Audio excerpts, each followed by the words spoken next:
guys, it's Haley and welcome to another bookish video. Oh my god, it's Romance-A-Thon. I'm so excited. I'm wearing my little blousey little heart shirt because I'm just trying to get into the spirit of Romance-A-Thon. I'm so excited. I was actually so excited that I already started one of the books last night.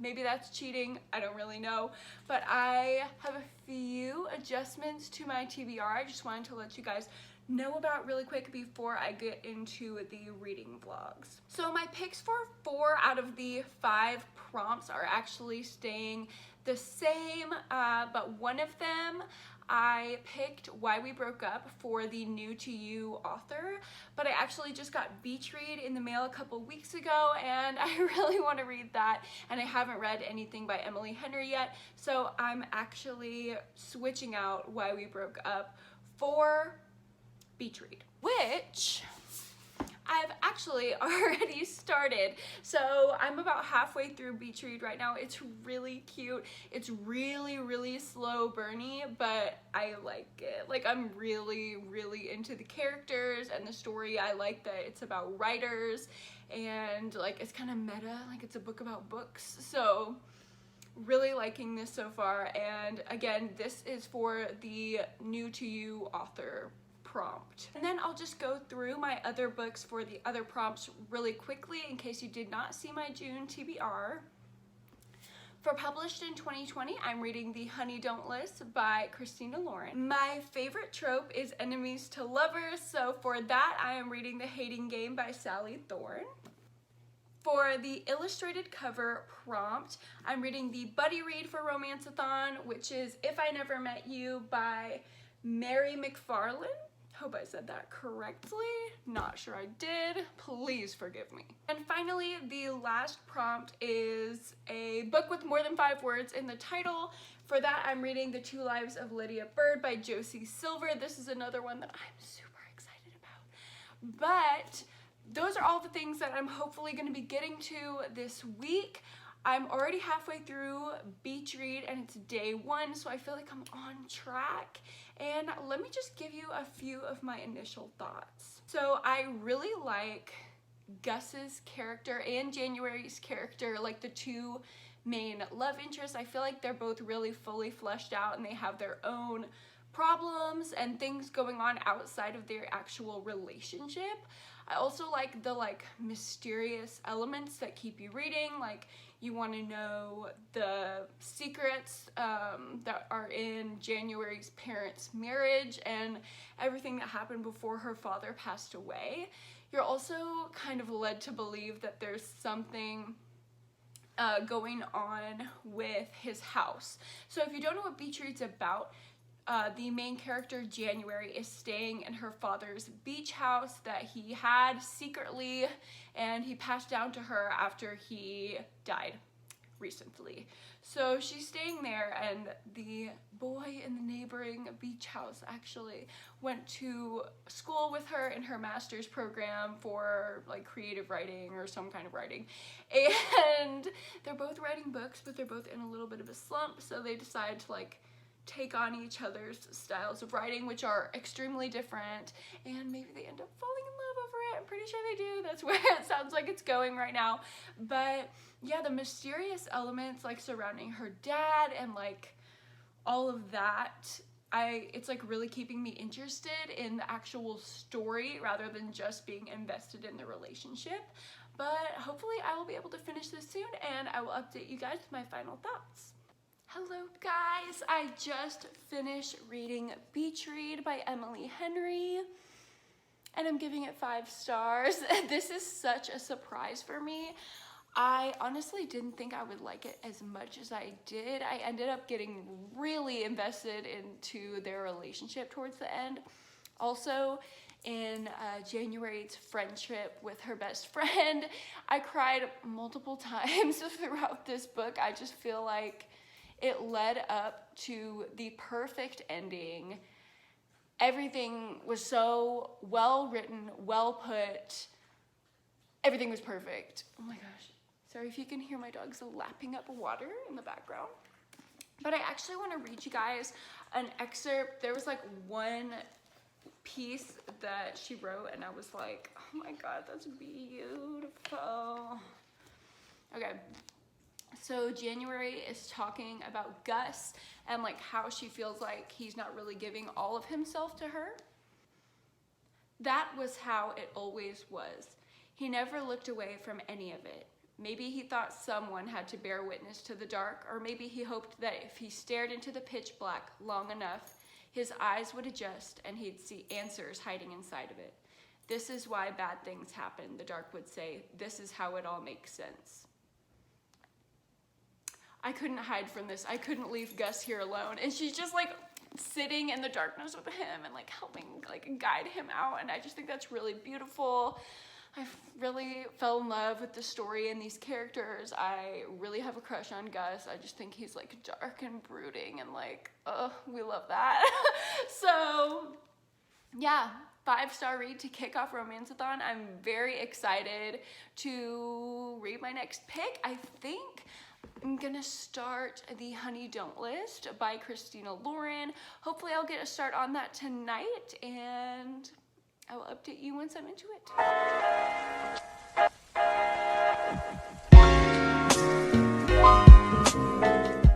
Good morning, guys. So I actually did get quite a bit into the Honey Don't list by Christina Lauren last night.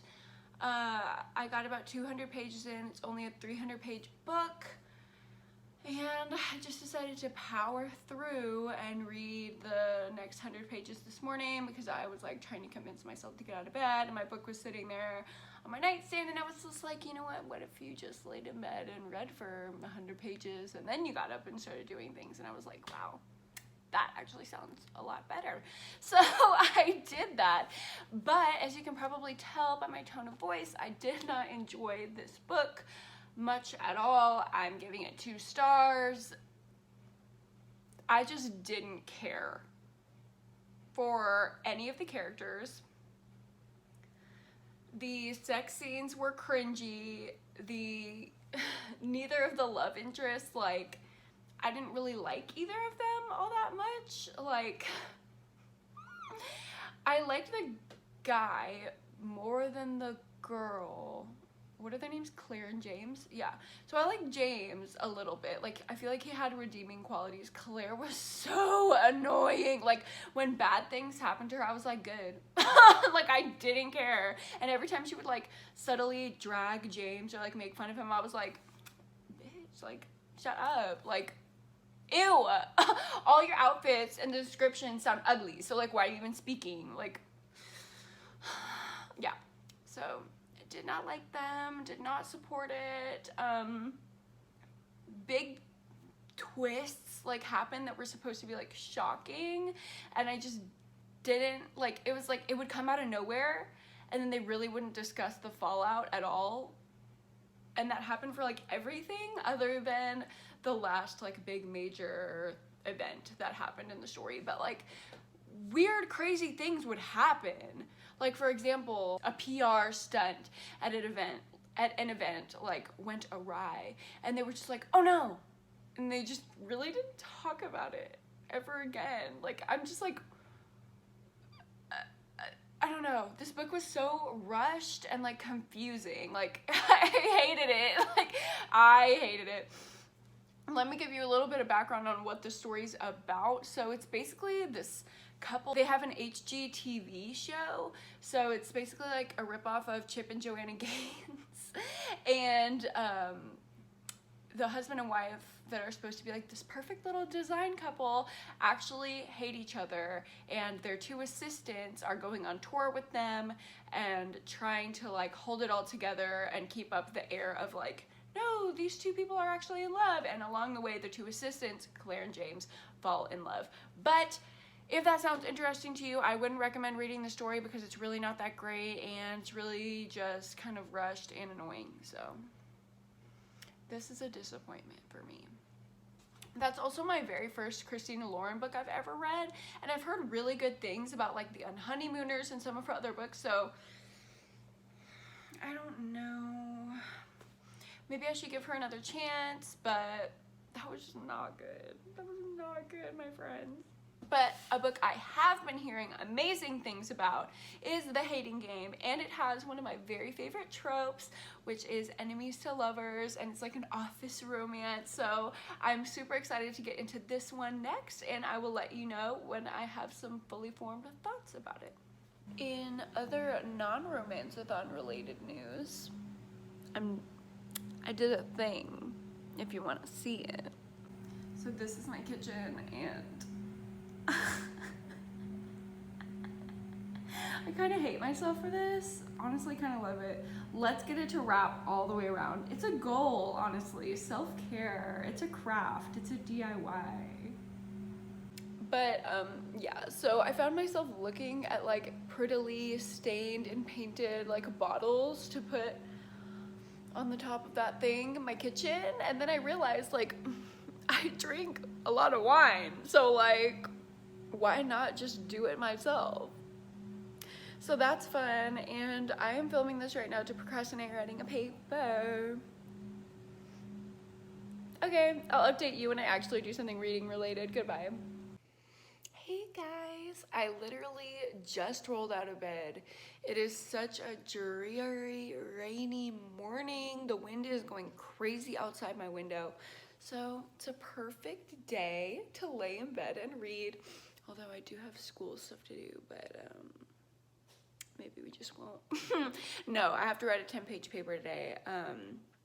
Another one, a different one from the one I wrote yesterday. So that'll be fun, but after that is done, I cannot wait to get further into The Hating Game. I read about 60 pages last night, and I really like it. It's really funny, quirky, adorable. I love both of the love interests and like all the quirky people around the office. It kind of reminds me of The Office, like the way it's just like weird.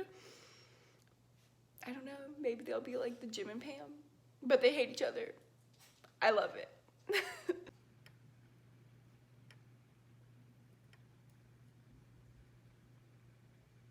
Hello guys, so I have made progress on my paper, but I have also made progress in The Hating Game. I am a little over halfway through. I'm on page 205. Oh my god, the dogs are like crowding me. I'm on page 205, and I'm absolutely in love with it so far. I really think this is gonna be another 5-star read. I'm like anxious to see how it's gonna end and if they end up together. The banter is like so funny and like quirky and weird, but I really like it. And whenever the sweet moments, like the romance comes along, it like hits you out of nowhere because you're used to their like weird bantering with each other. So I don't know, that's really cute and I really like it.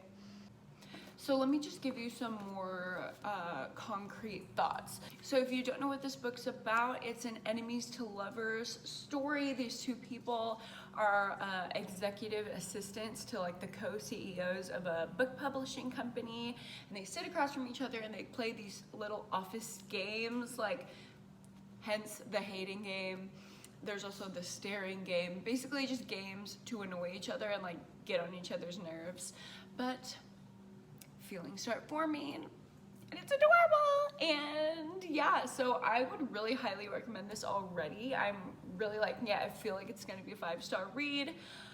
When I finish this, I will let you know my final thoughts. Okay, update. I just finished The Hating Game by Sally Thorne, and I'm going to give it 5 stars. The ending was so perfect, like everything about it was so perfect. If you like a romance that's like a very slow burn and like is building up that anticipation for them to get together in the end, then you would really like this. I definitely like this one better than Beach Read. I feel like I should rank everything that I'm reading for Romance-A-Thon. If I had to do my rankings so far, I would definitely put Hating Game at the top, and then Beach Read, which was still so good, and then Honey Don't List, because obviously we know how I feel about that. And it's only Tuesday, and I have 2 more books to read, so I have no doubt that I will finish by Sunday. this video will probably be up earlier than that. So yay, another 5-star. Next up, I'm going to read The Two Lives of Lydia Byrd by Josie Silver. Here's hoping this is another 5-star. Seriously, if I get 3 out of 5 5-star reads, I'm gonna cry. Like, this is turning out such success. I'll update you when I'm a little bit into this book. Hey guys, good morning. Wow, that was like an intense good morning. Good morning. Sorry, it's early. The puppies are emerging from their caverns. Everyone is coming out. The sun is not shining. It's actually still raining, but it's a good morning anyway. Last night I got about 60 pages into The Two Lives of Lydia Byrd. It's really sad. Like, I'm waiting for the romance to pick up. I'm sure that it will soon.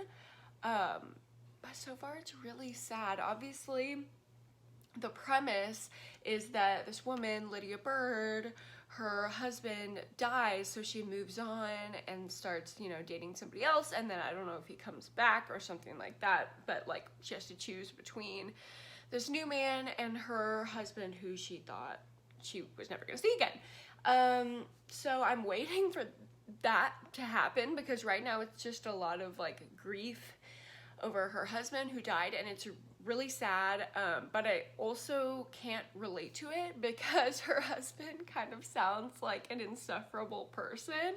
Like, the description of this man, his name's Freddie, it sounds horrible. Like, I'm like, she's like, I miss the way he used to, and I'm like, that sounds horrible. If my boyfriend did that, I'd be mad. Like, I don't know. Maybe it's just me. He just sounds like kind of a jerk, and I don't know. Hopefully this new man that she starts falling for is better and I can root for that storyline. Because as of now, not really feeling the love of Romance-A-Thon. But hopefully it will pick up a little bit, and I will let you guys know next time I feel like filming an update. Okay, bye. Hello guys, it is much later, but I am finally a little over halfway through The Two Lives of Lydia Byrd. I'm happy to report it is picking up right at the halfway point. We met our mystery man. I would have preferred that he came in a little bit earlier, but I understand she had to grieve. But I really hated the husband, so I really hope she just decides to leave him in the past and go with this new guy. And no spoilers, I'm not going to tell you whether she does or not, but that's what I'm rooting for. Also, something that's kind of bothering me a little bit is like there will be like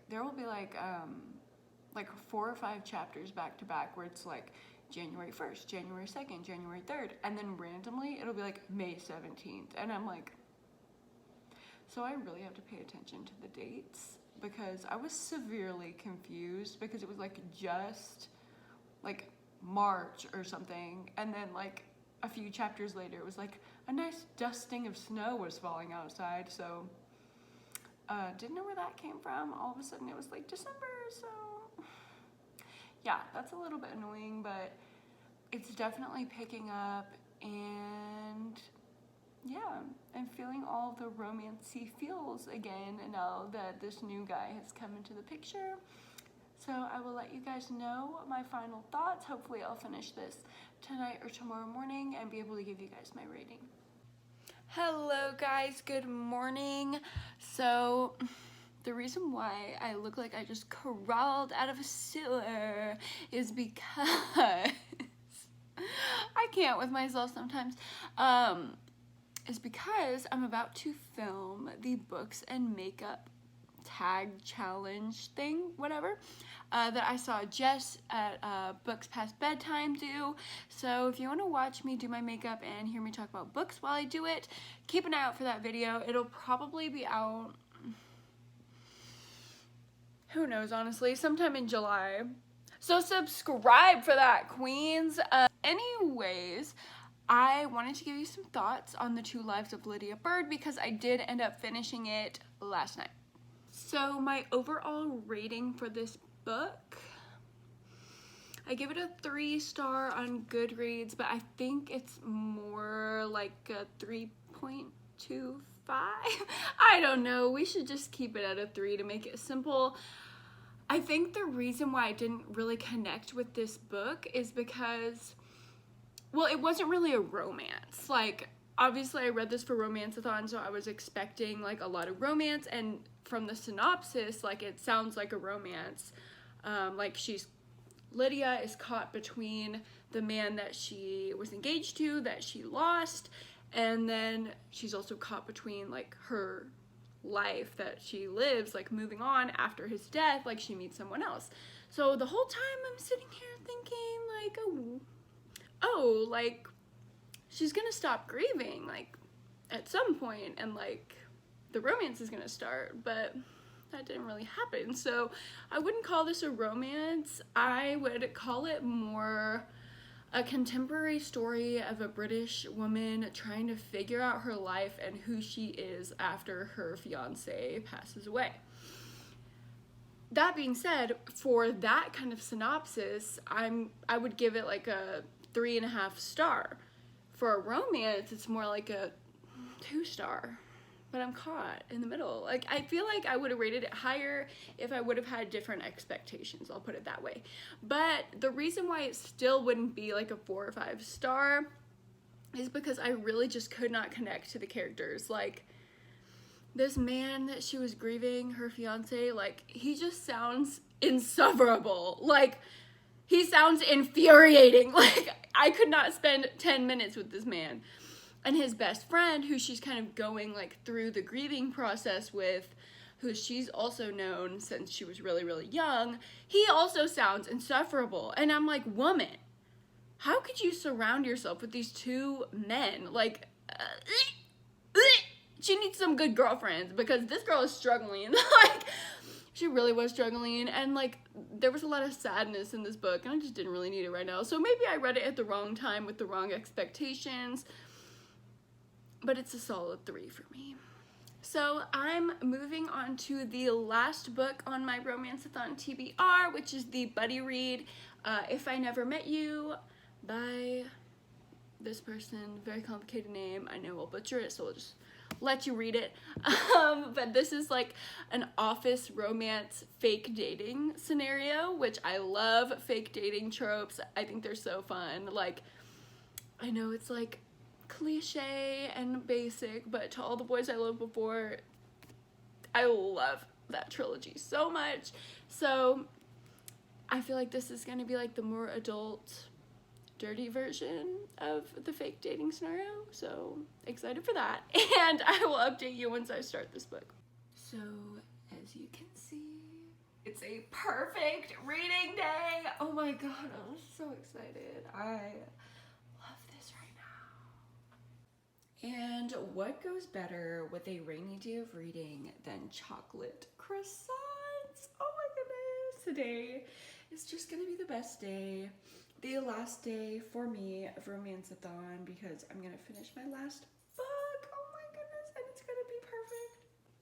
I feel like it is a no makeup, thrifted wolf shirt, and croissants and a book in bed kind of morning. It is thunderstorming outside, and all I want to do is curl up with this book. I'm really, really loving it so far. She is so good. She's heart-wrenching. I'm already like feeling for our main character Lori so hard. So basically what happens, I'm not gonna spoil anything, it does say this on the back. Lori's long-term live-in boyfriend of 18 years breaks up with her and gets another woman who works at their office pregnant. And now she's like, what do I do? I'm 36, this was my plan, and like the plan is gone. But hopefully with this fake dating scenario that I know happens at some point in this book, I think I have like a inkling of who it's going to happen with. Hopefully that turns it all around for her. I'm really rooting for her and I'm really enjoying this so far. I don't know if I said, but I'm 100 pages in. It's a 400-page book, which is pretty long for me, but I'm excited to see how it plays out. These little puppies are done. Oh my god, I'm so proud of myself. Oh, look at them. I don't know if you guys like seeing like this extra stuff from my personal life, like just going about my day in these vlogs. When I watch reading vlogs from like, hello Mochi, from Gabby Reads and like Jacqueline from We Be Bookin', I like when they put like little things from their life in there just to like get to know them and like see their day. I think it's like cute. So I don't know. I'm like trying to kind of sprinkle in the same thing, although my life really isn't that exciting. I'm sure you guys don't want to see vlog clips of me like writing papers all the time. But yeah, just let me know if you like that or if you like don't care and you'd rather just have a shorter video of me talking about books. Anyway, back to this. Hello, yes, it's me, still looking like this, but the good news is I am about 3/4 of the way through If I Never Met You, and I love it so much. It's so endearing. I love all the characters, even the ones that I'm supposed to hate. Like, they're just developed so well that, I don't know, I just really like the way that they're written. I'm really looking forward to trying out more books from this author. I know this is her 5th or 6th book. Yeah, this is her 6th book. So, yay, adding more things to my TBR. And this is a really, really slow burn romance. Like, you're anticipating what's gonna happen, but I mean, I'm 3/4 of the way in and I'm still waiting for it. So it's like really dragging it out, and usually I wouldn't really like that, but I don't know, it's just, the anticipation is building, so I feel like the payoff is gonna be really good. And if it is, I can see this being like, maybe not a 5-star, but up there. If not, I don't know what my rating's gonna be, but I will let you guys know when I finish.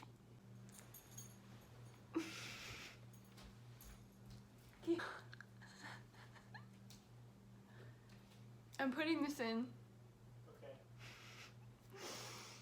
Okay, so I finally finished If I Never Met You and I figured out how to say this author's name. It's actually on the back and I'm just done.